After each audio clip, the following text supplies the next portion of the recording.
Welcome Professor Arnab and Professor Sankarshan. It's a conversation that we have with you for NSN to create more awareness about MGNF program and also the role of IIM Bangalore in implementing Sankalp, one of the crucial flagship programs from the Ministry of Skill Development and Entrepreneurship to create better processes, better administration and better management at the grassroots level, which is districts and gram panchayats and so on.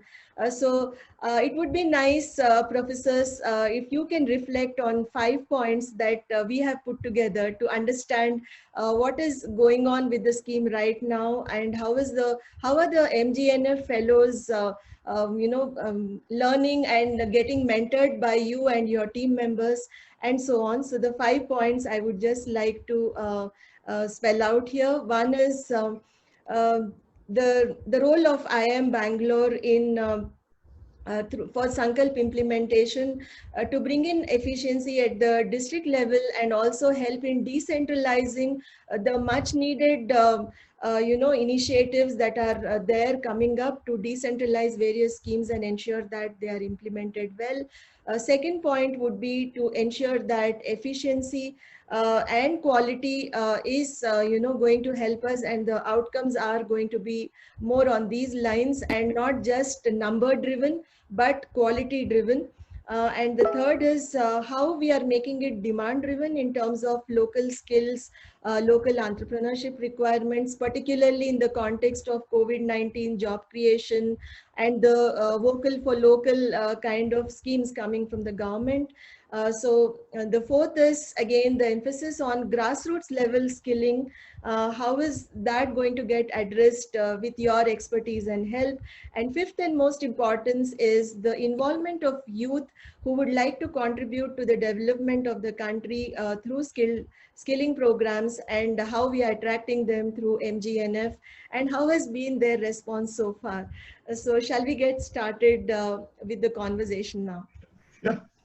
Yeah, Professor Sankarshan. Thank you for this opportunity. We are very happy to discuss our sort of experience with the MGNF and engaging with MSDE and also with the state level institutions, including district offices, as we have had to. I would just like to say that we started off the first cohort sometime on the 8th of March this year, and before we could complete our first academic module, it was very clear that COVID would sort of introduce challenges for us. However, as of right now, I'm very happy to say that in 70 plus districts, our fellows are active, thriving, working with district administration, following various kinds of quarantine norms where appropriate, and creating value for both the local administration as well as the state level,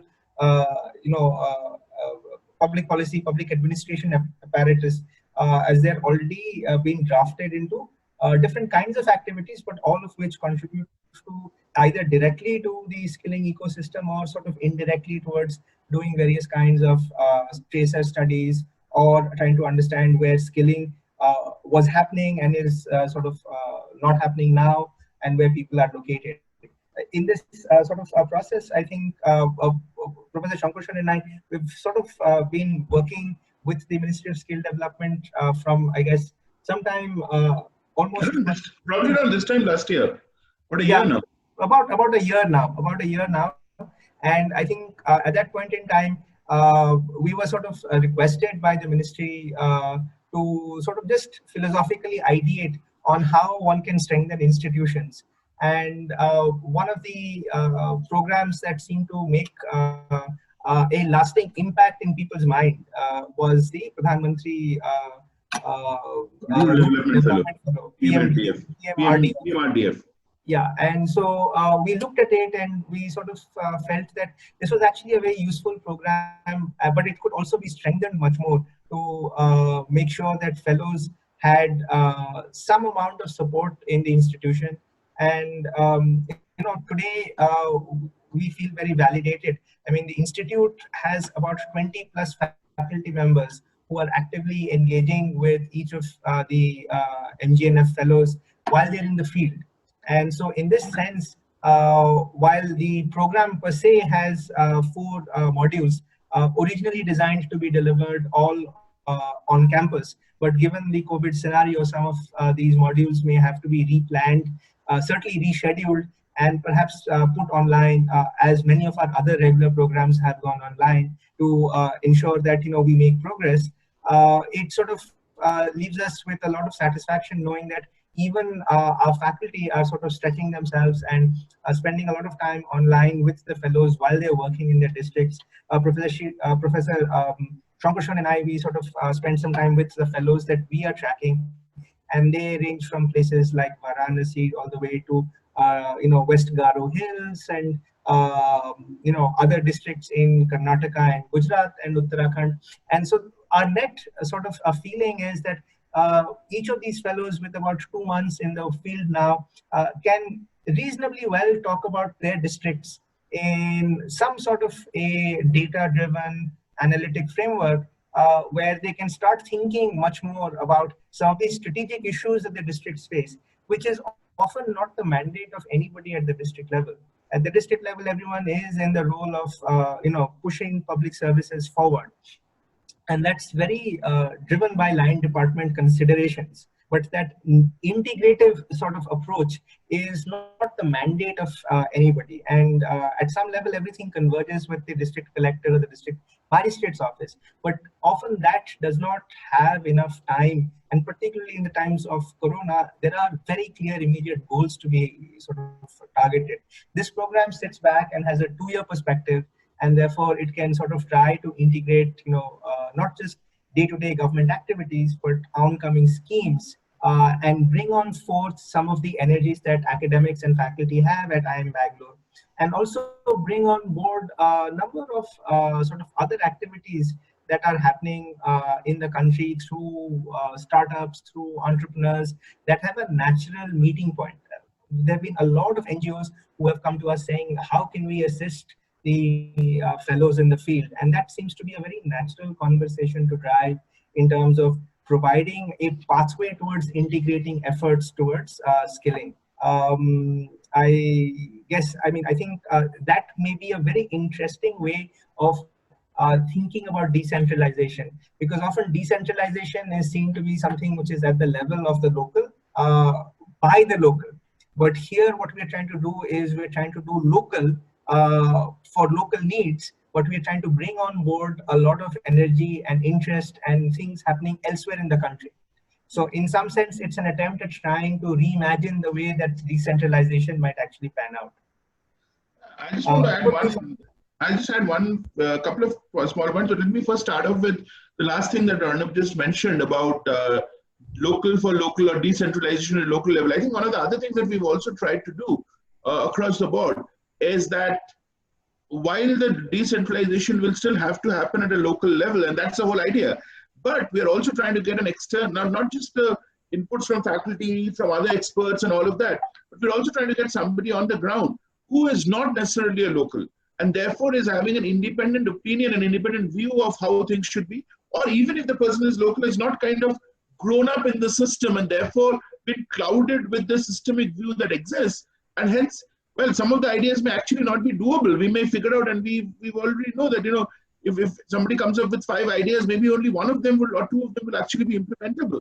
But that's fine. But we also want to know what is not implementable, because I think one of the important arguments of this whole exercise is also going to be going forward, not just what is doable, but what should not be done also. And that's it, because, given us scarce resources the country like India has, I think it's also very important that we understand that fairly easily and fairly clearly, so that we don't bark up the wrong tree, essentially. I think so. That's the last. That's a comment. I think we're effectively complementing on that. Some of the other things that Arnab also mentioned, let me just kind of highlight a few of them. I think one of the things that we've seen is we actually, in the month of August, February and March, when we were actually planning the deployment and then rollout of the program, one of our biggest, worries, fears, apprehensions, whatever you want to call it, was how would the district and the district administration take to these fellows, given that there is this overall view that we always seem to have, that, the government's machinery, particularly at the lower levels, are very, very kind of opposed to any kind of external intervention that happens. And in that context, we'd even planned, fairly detailed meetings with the district collectors. Unfortunately, COVID kind of prevented that from happening. But as a part of the academic module, there was a day when all the district collectors were actually, all the 70-odd district collectors were actually invited into IIM Bangalore. MSD was facilitating it, but essentially they were all invited in out here so that we could do a collective as well as individual, things. Unfortunately, most of that could not be done. We managed to do a few through video conferencing. MSD did help by kind of getting through that. But I think we still were kind of fairly apprehensive as to how the fellows would actually be treated. And, it was easy to reach out to the chief secretaries and the secretary, urban development, secretary, rural development and all that in the states. But our real apprehension was how would it kind of percolate down to the district collector and the district offices. But what we've been very interesting and what has been really heartening to see is that reception, the kind of acceptance that these fellows have got across the board, across the 6 states and across the 70-odd districts has been phenomenal. We haven't heard a single district collector or any of the state administrative machinery, and by this I mean the lower level administrative machinery, not the state capital, not the chief secretary and all of that, but at the ground level administrative machinery have actually been very open and very, very, kind of welcoming for these fellows. So much so that we are now in a problem, and I think that's a good problem to have. That what we now have is not just they want these fellows not just to do what we thought they would do and what we want them to do, but also kind of work with them on other schemes and other aspects. Not on a daily, but not on a regular implementation basis, because I think all of them are very clear that they have enough people on the ground to kind of do the file pushing and all of that. But this basically like the district collector or district administrator basically has a young, dynamic and interested guy who's not kind of covered by the usual trappings of being in the office, comes in from outside and kind of becomes a sounding board, or even more than a sounding board, can kind of get things done outside the government machinery in some sense, and provide an independent view to the administrator. So I think in some sense, this was something which we hadn't really factored in, but we are very happy to kind of see that this kind of acceptance is happening as well, which is obviously good because these are things that would actually drive the program forward and have the permanence of the program going. I mean, we know that this is a pilot, but we also know that the government was in very active discussions to have a larger rollout and get to all the districts. The COVID-19 may have, kind of, I won't say derailed, but delayed the plans a little bit, given everything else that we know, and that's fair. But I think from our last conversation with the government, the MSD, they're still in that mode, and it's a question of once the situation becomes a little normal and once they can come back to a little more sanity levels, they'll probably push that. So I think this would be very interesting to kind of do that.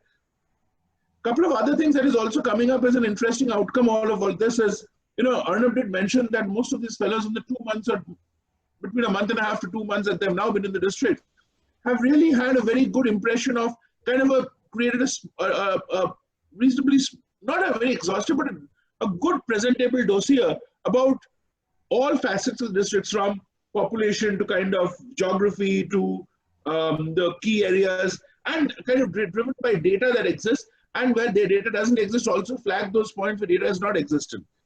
And therefore some action needs to be taken to kind of facilitate that going forward. I think the biggest advantage of this is, one, these records have been there in government circuits, but this has been extremely difficult to get, and updation and all of that has always been a challenge. And the veracity of these records have always been questioned. So now what we are kind of getting is a compilation at the end of it of kind of a district profile across the board, which can then be a springboard for a lot of other action. Plus, now since we are having it, and MSD also obviously is getting access to this, we're having a consolidated view of this. So, so basically the cross learnings and something happening in Gujarat, or something may be produced in, let's say, the West Garo Hills or East Garo Hills in Meghalaya, as Arnab suggested. But the consumer may actually be based in some place in Gujarat or in Rajasthan. I mean, obviously there are states in between as well, but I'm just taking the two extreme ends. And that there is a linkage that is there, and one should not just look at the East Garo Hill and, let's say, Surat as an independent, district or independent entities, but that there is a linkage is now kind of getting clearer. And I think that's one of the huge advantages that the MSD and the government, and more importantly, I think the policymakers are going to have, that they're now going to be able to see this, and obviously that those things are coming out. The whole linkage and the whole, path, if I were to say, as opposed to just these standalones. And hence, potentially, somebody were to make a plan, they could now make a more integrated plan as opposed to just looking at any one state, which might be suboptimal in the overall schemes. And that's some of the things that we've done. So I just like to I just like to step in and emphasize. I mean, when we think about decentralization, we usually think of the Gram Panchayat and the Panchayat meetings and sort of roll out of public goods and services in some sense. But while this program actually achieves that, it also has this really powerful integrative sort of role to play, which is, I mean, the focus of the program is conceptually thinking about markets. And when you think about markets, then, the scale, the volume of transactions, and the forward and backward linkages in the market naturally define the supply chains and the value chains that sort of exist. And in that setting, really, the district administration is perhaps not best identified to traverse that entire linkage. I mean, they're very good at administering within the district. And so I think in that sense, what we have stumbled upon as a part of this program is this ability to link and relate, different geographies for different goods and services in a way that's completely unique. And it's this linkage that also brings in a lot of energy. So, if you were to look at, manufacturing goods, or you were to look at, food, FMCG kind of industries, they would naturally be trying to do this as a part of their firm. But now we also have MGNF playing a role in terms of, I mean, it's very early days. Remember, it's just been, 6 weeks in some places, 2 months in other places. But as faculty members, we see these linkages. And it's important for us as a part of this program to further this into sort of their thinking and their ideation. And that's where I think the faculty comes in a big way. And one of the things that, I think, so the two things I think we still need to address very in your original list of 5.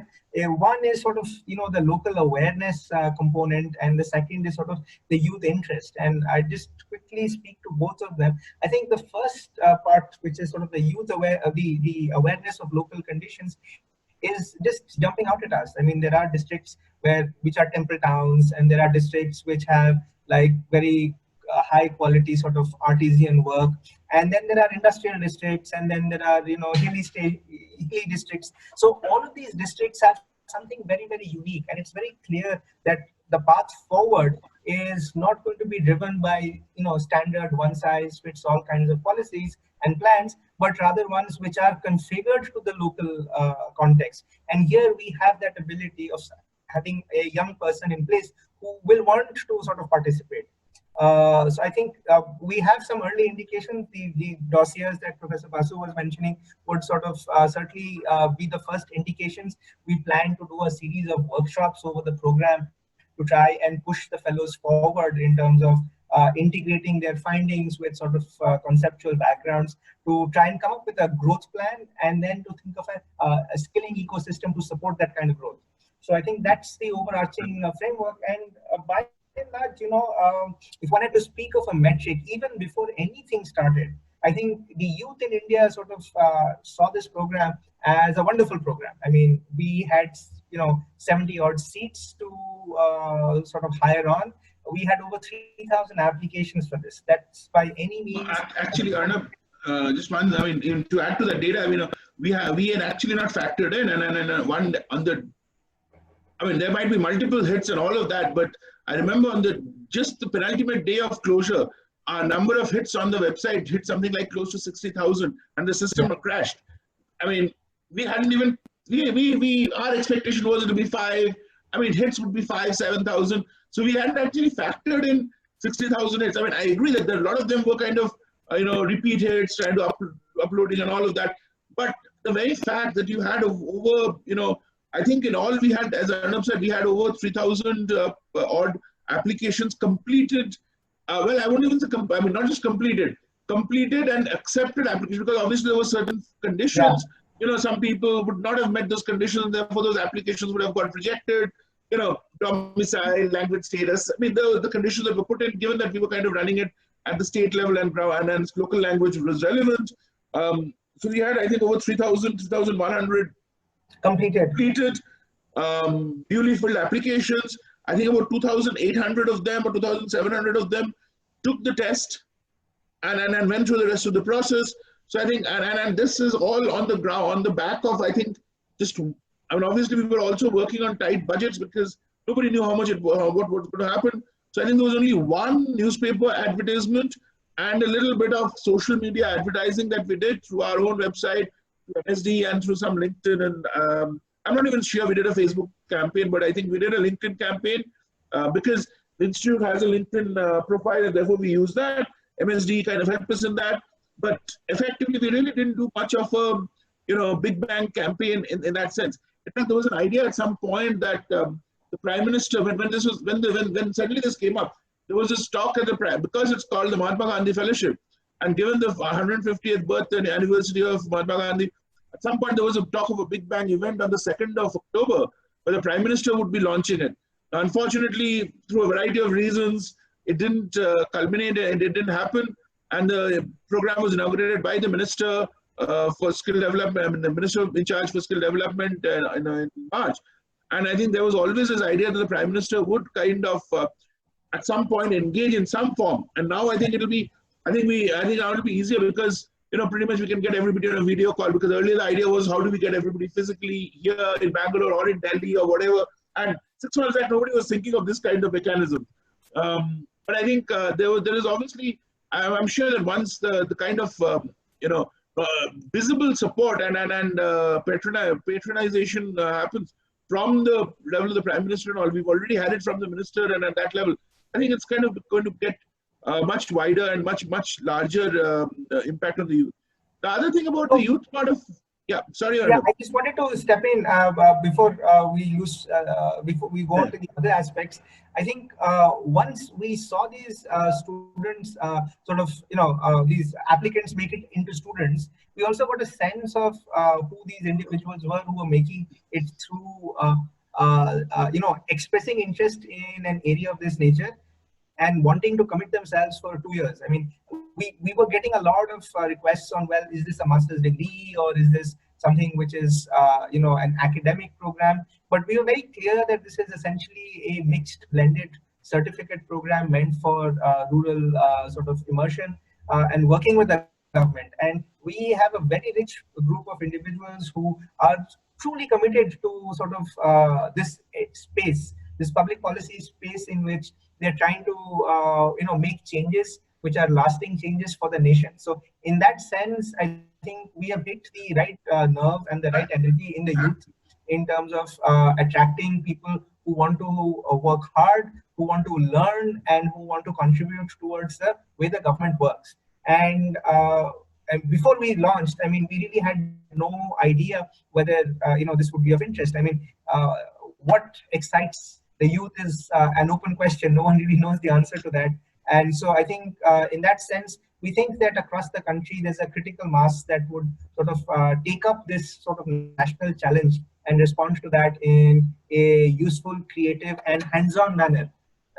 So I think. I also, on top of that, I think we also have to accept that, while we expected, and I think we're still going forward, also we would expect majority of the people to be freshers, but we also have in this group. But we kind of, to allow for the system and the societal dynamics, we allowed some work experience to be also considered as a part of the process.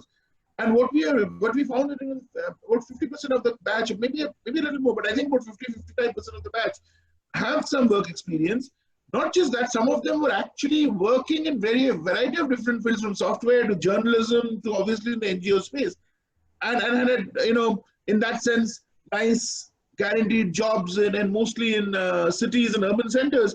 They have kind of been ready to come, sacrifice that and kind of come and be a partner in this argument of this process of nation building or improving the society. and braving it out, because obviously you realize people staying in Bombay, Delhi, Bangalore, and then you kind of land up in districts in whichever part of the country. Life is obviously, I mean, on one hand it might be interesting, but on the other hand, from a life and benefits perspective, it's definitely not the most convenient. It's good to go on a holiday, but I'm not sure it's good to kind of, in that context, to be around for 2 years. So I think the fact that a lot of the youth have actually taken up the challenge, knowing fully well and all of that, I think shows that there is, as Arnab said, a very large group of people in youth out there who are ready to kind of come forward and be a part of that, as long as they can see that there is some active support that they get, and support in not just a financial support, but I think more importantly, holistic support. So I think one of the, in fact, there was a mention right at the beginning, mentioned about the PMRDF, the Prime Minister's Rural Development Fellow, which is kind of a precursor of this. I think it was launched sometime in 2011, ran for about 3 years or so, 4 years, and in 2014, I think it was finally discontinued. So one of the things, one of our learnings, and one of the kind of criticism that we'd heard of that is where we said is, in the PMRDF was also a very similar model, except the academic institute, and therefore an academic partner, in which case, in this case being IIM Bangalore, was not involved. So it then became basically between the fellow, the corresponding fellow, and the district collector to kind of take it forward. And obviously you realize, though the fellow was there for maybe 2 years or 3 years, the district administration, particularly at a little senior level, district collector and all, are kind of in a continuous state of flux. Very rarely do you have somebody who stays on for like 3, 4, 5 years. So there might have been a person in a place who was interested, the fellow was interested, but then at some point some changes happened and the thing just, I mean, it fell through the cracks. I'm not just saying for the district, it could have been on the fellow's side, the district, and we figured out that this was kind of a gap that was, and that is where I think IIM Bangalore has kind of come in and said, okay, we will be the link, be the anchor in some sense, and you know, be actively involved in the whole process to take it forward. And that I think has been a significantly important USP of MGNF over most of the other government fellowships that exist in the process. There's another thing that's also going to happening in the process, and in a sense which we mentioned, both of us briefly mentioned, and then something you also mentioned about local for, you know, this going local and all of that. See, what the advantage of having faculty mentoring, and as Arnab mentioned, about 20 of our colleagues, apart from the 2 of us, are actively mentoring these fellows across different states. So, you know, obviously, all of our colleagues who are doing this have some interest in the policy space, in that space, and in that argument.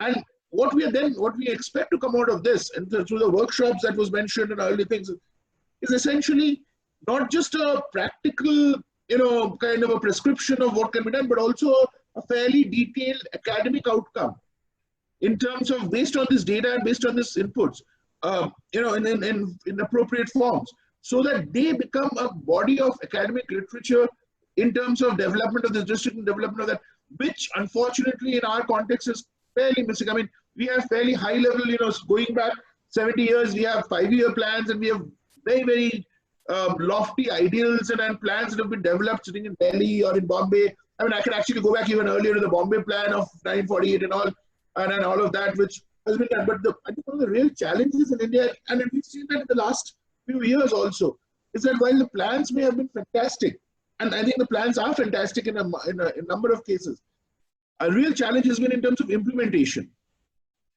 And what this kind of also tries to address is, okay, if I have a plan, and if I have to implement it in a given district, what are the challenges, and how do I kind of tweak it around so that the objective of the plan is met, yet it is implementable, and not just because. See, I mean, and we teach this again in a completely different context. We teach this, that, you know, things like what in a more management-oriented argument would be talked about this cross-cultural differences and how do you address that. The point is, these differences exist at the ground level. Whatever name we might want to call them with is immaterial out here. But these differences do create roadblocks in terms of implementation of you know, even the best of policies. And I think that is one of the things that will be a huge benefit and huge learning from this program and from this whole cohort over a period, that we also have an understanding of how that is going to kind of affect and therefore take it forward. Okay. Yeah, thank you, Professor Sankarshan and Professor Arnab. I think I just have one point which I would like to ask you. Do you notice any trend in terms of districts' response, like across various districts that you are working on? And does it indicate something about the way the program is going to get implemented despite various challenges we are facing with COVID-19? So, I mean, I'll just take I mean, my response is, I think, um, yes, at some level, like anything else, it's independent, it's person dependent. So I can't expect the same level of, I think it'd be unfair to expect the same level of response across the 70 odd districts where it has been launched. But having said that, and I think very importantly, if we look at the response that we've got from the 70 odd districts, the states, all the way to the state, to the chief secretaries of the states and downwards, so either upwards or downwards. And obviously MSD has always been there. I think the response has been phenomenal. I think there's been enormous support at all levels. So whenever, even if things have not really, some things will not really go as per plan, all it is needed is a phone call or an email to the next higher authority, and not in terms of a complaint against somebody, just to say, look, this is the challenge that we have.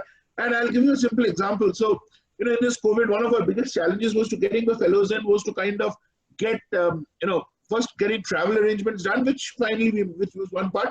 But every state has a different quarantine requirement. Every state has a different health requirement in terms of allowing people into the state. Even getting that done. So, wherever, so sometimes, we had this whole problem. One problem that came up was like in Meghalaya. So there were few fellows from within Meghalaya who could be easily moved, deployed. But there were other fellows who were from other parts of the country who were going to work in Meghalaya, and they had to be flown in. The problem was Assam announced a lockdown.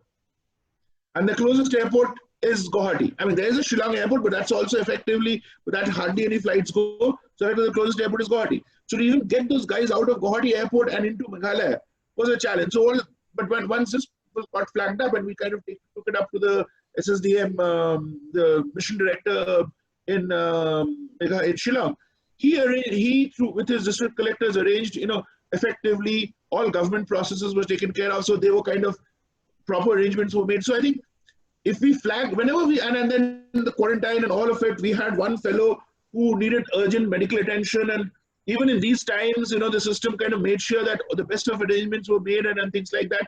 All because of, just people were highlighted or people were informed at the right time. But I think on the whole, my answer is that I think it's been fantastic response from the district collectors, from all concerned. And more than response, I think the biggest thing that I have from my perspective, when I speak to the fellows that I get, is there is absolutely zero level of animosity across these district offices with these fellows, which was one of our biggest fears, that, support is one thing, but across the board, at the end of the day, these guys also have to work with the people in the office. And if there is a sense of animosity, it will not succeed. And that is one thing which we, across the 70 odd districts in the country, we have not seen anything like that. Yeah, fantastic. Yeah. Arnab, you're muted. Professor Arnab? Yeah. One quick thing. I think we have to recognize that, I think re-emphasizing everything that Professor Basu said, I think the reception has been very warm. But we're still in the first 2 months of the entire program. And so I think going forward, I think it is going to be something that we need to sort of keep looking at, because, local conditions will change. And frankly, our fellows are in untested, territory, uncharted territory.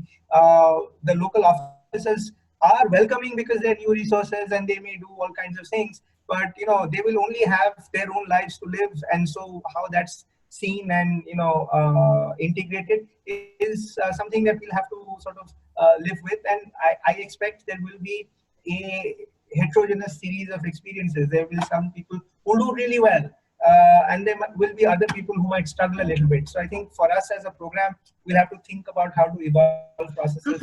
Absolutely. Yeah, I completely agree with that's our initiative. But I think another thing which again, Arnab will also agree with me in this is, I think we should also acknowledge on record the support that the MSD has offered, and has not just offered, provided on all the way up to the additional secretary personally, picking up phones, calling people up whenever needed. If if we were to kind of tell somebody that's how the government works, nobody would believe. I mean, there's zero bureaucracy in the way MSD has gone out to kind of, so not just support us, but I think support the fellows, support the whole program. Even the secretary has himself kept himself fairly abreast of what is happening. I understand the secretary is not always reachable, but as I said, up to the regional secretary level, it's just a phone call away at any point in time, and immediate responses and all of that happens. So I think their support has also been extremely, extremely valuable. Well, thank you, Professor Sankarshan and Professor Arnab. I think you have given us a lot of information as a current update as well, which we were not actually expecting in this short conversation. Very nice to know that things are moving in a very positive direction and you're getting all the support for a very challenging kind of an initiative. And I think the comparison you gave about the PMRDF and this program and how the role of IIM is a very crucial role. I think that clarifies it all for all of us. So thanks a lot for giving your time, and we are very happy to have this interaction with you. I look forward to connect with you again. Thanks again and have a nice day. Thank you. Thank you. Bye.